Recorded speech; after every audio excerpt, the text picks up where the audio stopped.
Welcome to the Unpacking It podcast with Bryce Johnson. It's a show that unpacks sports, faith, and life with intriguing guests from the sports and entertainment world.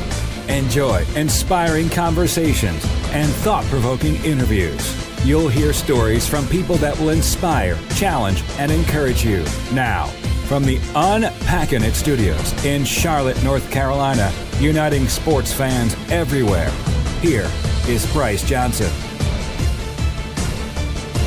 And joining us right now on Unpacking It is Ryan Hall. He is the American record holder for the half marathon and has the fastest marathon time ever run by an American with a PR of 2 hours, 4 minutes, and 58 seconds. He represented the United States at the 2008 and 2012 Olympic Games in the marathon. Ryan grew up in Big Bear Lake in Southern California. He attended Stanford and is currently retired from professional running. He's now a coach and a speaker, and he lives in Flagstaff, Arizona with his wife, Sarah, and their 4 adopted daughters from Ethiopia. He joins us to discuss his new book, Run the Mile You're In, Finding God in Every Step, and it's available April 16th. Ryan, glad to have you on today. How are you? I'm doing well. Thanks for having me on the show, Bryce. All right, man. Well, we got so much to get into, and it's exciting about the new book. And I want to start, though, in kind of the fascinating aspect of the story is the fact that you didn't always love running. So what's the story behind that, and how did you end up getting into running at the age of 13 years old? Yeah, I think this is a story probably a lot of people can relate to, where like I grew up loving baseball, basketball, and football. The problem was I was 5 foot tall and 100 pounds when I was going into high school, so I was tiny. And so you can imagine trying to throw the ball past people from the pitching mound when you're 100 pounds is not an easy task. And I remember I was going down to a basketball game. I was 13 years old, and this was in 8th grade. And we were going down past the lake in my hometown in Big Bear, and just looking out over the lake and just feeling like, even though I hated to run, like feeling this like source of inspiration that like, it's easy for me to look back now and be like, that was totally God, like planting a seed of inspiration in me. But at the time, just almost felt like a daydream, you know, of like, man, what would it be like to try and like run around the lake? It's 15 miles around the lake. And, you know, I had done some like fun runs with my dad and been around running a little bit because my dad was into it. My sister ran track her freshman year in high school, but you really had no interest to run at all. And, but there's something about that moment that just kind of captured me. And it's crazy for me to reflect back on that now. Cause you know, when we make these little tiny choices, we're 13 years old and you think like, well, like, how big of a difference is this going to make in my life? But actually, like, choosing to act on that moment, that seed of inspiration that I got from God, totally changed the trajectory of my life, totally changed my passions. I went from hating to run to going out for this run and just suffering. It was super hard. It wasn't like I just went out and ran. It was just like supernatural, and I felt great the whole time. It's like I was hurting so bad. It was like one of the hardest runs I've ever done. Wow. But that was the moment where God kind of captured me. He's like, this is what I have for you. And I felt like he was telling me after that run that give me a gift to run with the best guys in the world, but he gave me that gift so I could help other people. And then, you know, I embarked. That was the beginning. That was the vision, the launching point of my entire story and my passion with running that would last the next 20 years. Oh, man, that's incredible. So at this point, though, in your life, what was your faith like? Because as a 13-year-old, to get this kind of revelation and vision is, you know, pretty remarkable. So where were you at kind of in that faith journey? Yeah, you know, I was super blessed to grow up in a Christian home and going to church and stuff, but I wouldn't say my faith was super important to me. I'd say sports were more important to me than knowing God.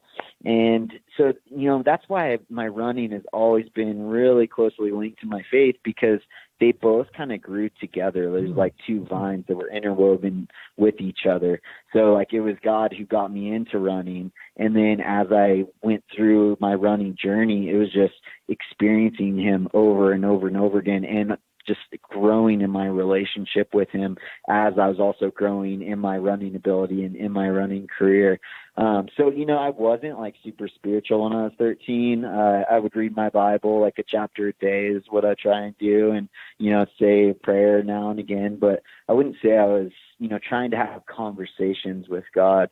And that really changed when I started to run, and it put me in a position of being more dependent on God. Like I remember one of the first things that happened when I started pursuing running is I lost all my friends, because in Big Bear, there was no track team at the high school. There's no cross country team. Like no kids at high school were running. So when I started running, like there was no one else doing it. My dad actually started a program, a track and cross country program, just so that I would be able to compete. Really? And so I remember, walking through the quad one day and just being super lonely. I was going into my dad's class to eat lunch with him because I had like no friends, like zero, which was different for me. I'd always been kind of hanging out with the cool crowd and the kids who were playing baseball, basketball, and football. And now here I was just kind of lonely. I remember saying a prayer to God in that moment and just being like, God, like I feel really lonely. Like I need to have friendship with you. I need to experience you. I need to have someone to talk to, and, he met me in that moment, and it wasn't any, like bright light from heaven or audible voice or anything like that. But it was just I'd say a calm peace that kind of came over me, and has always been a part of how I experience God now. Wow. Well, so that's a kind of a fascinating topic, this concept of loneliness, and running can be a very lonely sport, first off, which you experienced, but I think all of us can relate to some level of loneliness. And then I would even take it a step further. Those that really pursue a dream find themselves lonely at times because others don't understand, what they're pursuing or why they're pursuing it. So at this stage of your life, as you look back on your journey, what would you say to kind of that mindset of loneliness and dreams and where God kind of meets you in those situations? Yeah, that's a great point. I think for myself, like God had to almost like rid me of the people that I was surrounding myself with prior to running, because if I were to continue to surround myself with those same like quote unquote cool kids that, were going to parties and kind of going down that road, my life would have looked very different. So it was almost like I answered the call. I started pursuing something, and then God had to kind of strip away the fat that didn't need to be there, so to say, and replace it with the people around me that were going to aid me on my journey, rather than people who were going to come in with a different mindset, different attitude that would deter me from getting to my maximum potential. Because one of the things I learned years later, as I left the Mammoth Track Club as a pro runner, I was running professionally with the Mammoth Track Club for a number of years and had really good success, and nothing but good things to say about my coach and teammates and all that. It was just like amazing. But I felt like in that season, like I needed something to be desperate for God for. I was, always so inspired about, these stories you hear of like in Africa or developing countries where people are, hungry and starving and battling illness, and they are so desperate to hear God's voice and for God to show up and answer them. And I was kind of like jealous about that. I'm like, I want to position myself in such a way that I'm also desperate to hear God's voice. So I did that by going out on what I call faith-based training, and where I left the team and just started trying to apply all the principles in the Bible and my faith in things that I thought I was hearing from God through prayer, and just applying that on a daily basis. And, during that time, I felt like maybe I would, obviously I was going to be away from my teammates, my coach, and I thought it might be kind of like a lonely journey, but it's actually exactly the opposite, where God just surrounded me with like different specialists in different areas that came alongside me and really helped me during that time. So, I don't think the Christian journey is meant to be a lone man journey. I think if we're going to get to our full potential in anything, it's going to require community around us.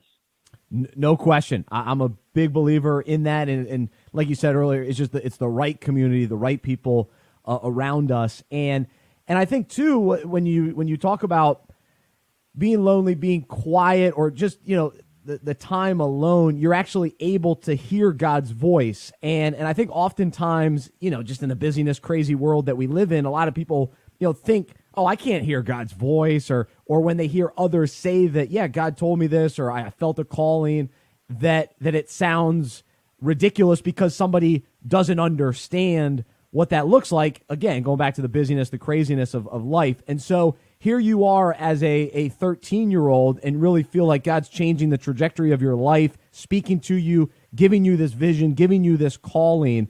And so since then, and even looking back at that moment, what is your perspective on that? And maybe even the criticism or the questioning that people have about callings, what do you say to them?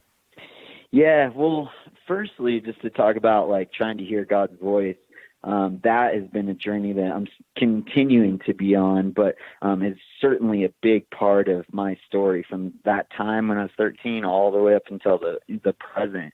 And what I kind of found with hearing God is you're right, like getting away from distractions, getting in quietness definitely helps to hear God's voice.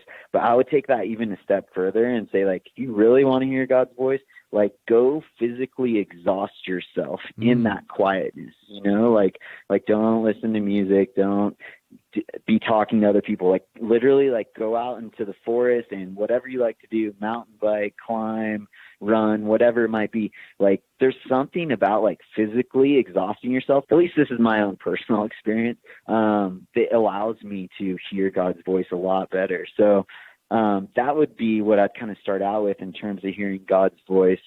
And then I think secondly, what I learned, an important part of my journey in trying to hear God's voice, was being okay with the reality that it's not perfect. And so, like, for example, I thought about this a lot when I was going out on the faith-based coaching, because I was like, am I hearing this from God? Am I not? Like, I was kind of wishy-washy all the time about things and things that I needed to have a firm answer on. Like, what am I going to do for my training today? And like, part of me was like, did I hear this or did I hear that? And it wasn't always super clear, but I kind of learned to be okay with like knowing the process wasn't going to be perfect. So when an infant is learning English or whatever language they're brought up in, they're babbling away for, I don't know, I've never had an infant, so I don't know how long the time period is, but, for months and months on end without making any sense at all. And the communication is very limited and not very good at all.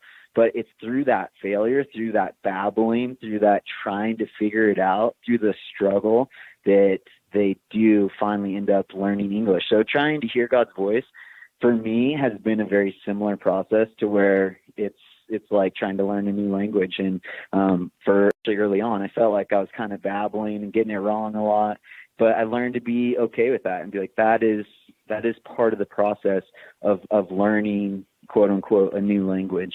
And really, yeah, as we seek him, he'll make it clear. It'll become more and more clear to us, and that voice will start to really understand and how to discern between the different things that we feel like we're hearing and things that we're seeing as potential opportunities and all that sort of thing. So that's good insight, man. I appreciate that. Ryan Hall, our guest right now on Unpacking It, and he's written a new book called Run the Mile You're In, and we'll talk about that in a moment.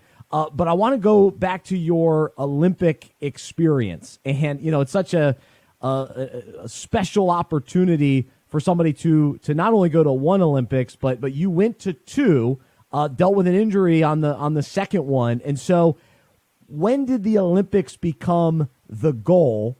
And as you look back now on the accomplishments, but also the process, what are the things that come to mind and really that you cherish about that? Yeah. I was never surprised but when I started getting results, especially after graduating from Stanford and starting to run professionally and running 59 minutes in the half marathon, which at the time put me in the top, I think, 10 performers of all time for the half marathon in the world. So when those things started to happen to me, not to be like arrogant or anything, but I wasn't surprised by those things because I felt like when I was 13, like God was telling me I was going to run with the best guys in the world. And so I think that really speaks to like, what do we believe about ourselves in our deepest core, like what do we believe is possible? Because I just always expected that to happen. And so I trained that way. I lived my life that way. I was disciplined as if I were a world-class runner, even though I wasn't. Many of those early years, the first 10 years of my running, I wasn't a world-class runner, but I was acting and conducting myself like one because that's how I saw myself. And so I think that's so important for all of us. Like how do you see yourself every day? And it's something I continue to work on. It's not a one-time revelation. Like I look on my phone and I have a picture of a cat. This is the screensaver, a cat, and he's looking at a mirror, and in the mirror he sees a lion. And like that's just my constant reminder. Like, what am I seeing when I look in the mirror? So yeah, I'm kind of got lost on the rabbit trail there. Yeah, no, that's good. The Olympics we were talking about. Yeah. So, and I think a lot of people can relate to this as well. So, as a kid, as a 13-year-old, wanting to always go to the Olympics and then finally achieving that was just like such an amazing experience. But I also wanted to have my best day ever at the Olympics in both Beijing and London. Both those days, I was like, man, if I could have one day where like I'm just at my best, like I want it to be today. And I wasn't, I would have loved to, obviously getting a medal, winning, all that was like extremely exciting, but I was more concerned with excellence and being at my very best. And that's really what my heart was longing for on those days. But, my experience was that is sometimes as hard as you try, as much as you try and take care of your body, do everything right to prepare for one moment when you want to be on.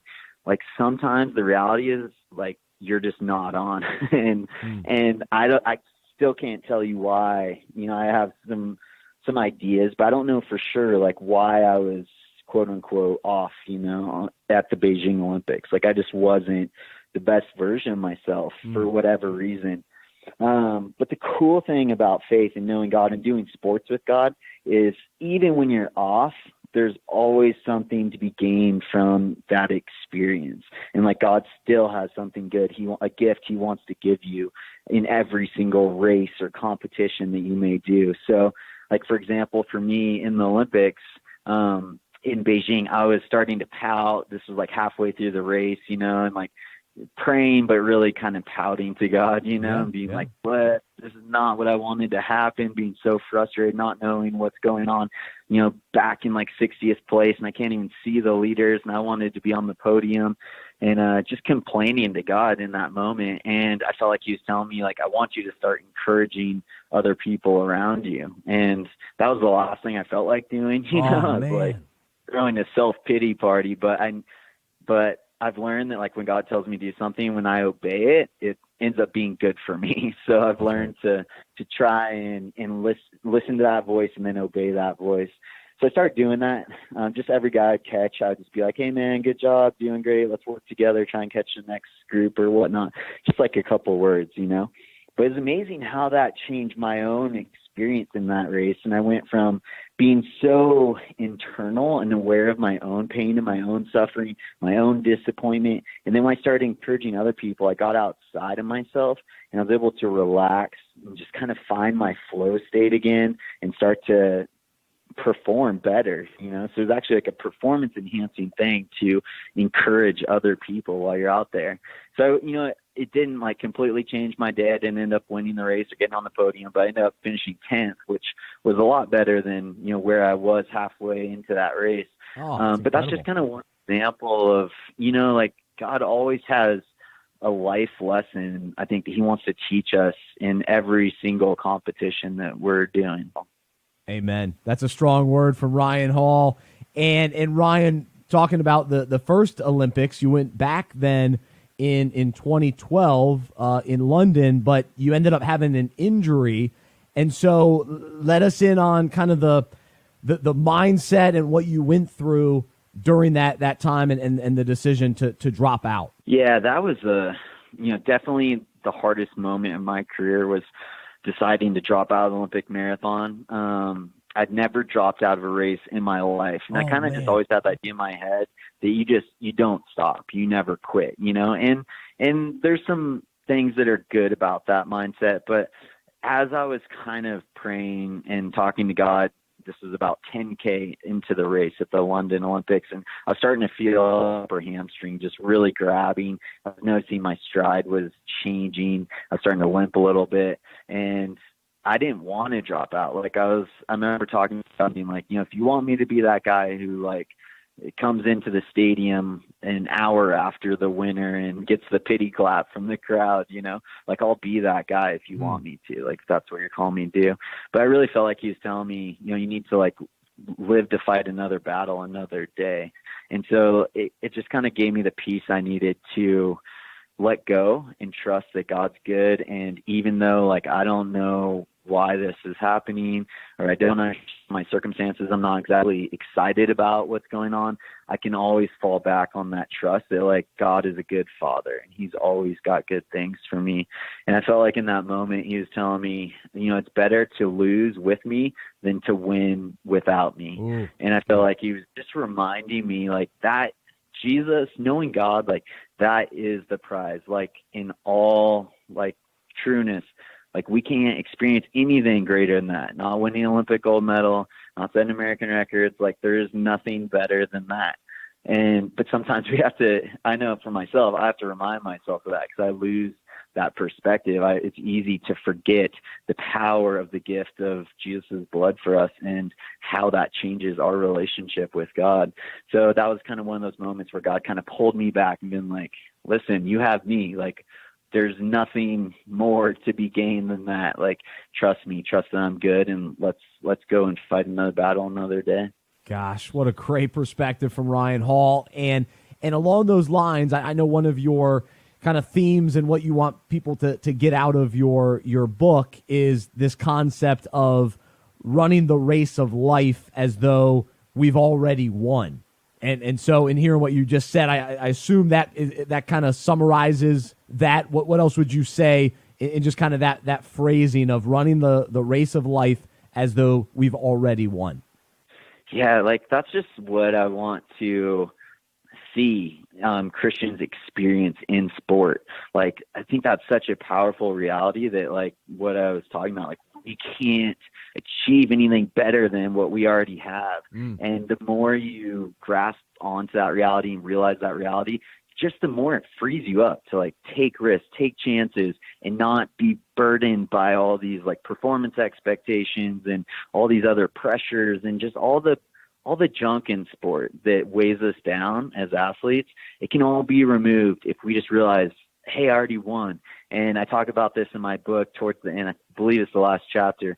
I write about the most recent Winter Olympic Games and how Chloe Kim, I think was her name, the women's half-pipe gold medalist. She'd already won. She's standing at the top of the run. She has one run left, but she knows she already won the gold medal. It's already locked up, Yeah. And think about how free she must have felt in that moment, being man, I'm just going to go have fun, and I'm just going to, whatever happens, but I'm going to go try and light this up and see, I have nothing to lose. And, she went on to score an incredible run. I forget what her score was, and do all these crazy maneuvers and have an even better score than she would have had she not had that last run. So that was just such a great illustration for me of how we should, as Christians, approach sport, the freeness that we should feel on the starting line or in the batter's box in baseball or shooting the basketball. If we can really grasp that reality that there's nothing more to be gained, it'll just free us. It'll free us, and we'll be able to compete fearlessly and with passion and to really enjoy sports the way that I believe God intended them to be enjoyed. Amen. It translates to life, and it's powerful when it's lived out in sports as well. Man, really, really good stuff. And so the book is called Run the Mile You're In, Finding God in Every Step. Yeah. I always knew I wanted to write a book to just kind of share my story with the world, because I feel like God just taught me so much through it. And I was like, man, if I could encourage just one person with my journey, like I want to share that, you know? Yeah. And that's really the goal and the purpose in writing the book, is just being like, man, I hope people can find a couple nuggets in here that just really encourages them on their own journey. And I kind of got to the point where I went full circle with my running career. And, you know, it started with a 15-mile run around the lake. It ended with 7 marathons on 7 continents in 7 days, which was even more of an epic challenge, as you can imagine, than that first 15-mile run. And it just brought such great closure to that season of my life. And it allowed me to kind of move into this next season of my life, which is more about how can I encourage other people? How can I love other people? How can I help other people on their journey to reach their highest potential? So then, you know, that's what I'm doing now with the writing, the speaking. I also coach as well. I do some online coaching. I coach some athletes in person as well. And that's kind of what I burn for now. Amen. The book, Run the Mile You're In, Finding God in Every Step.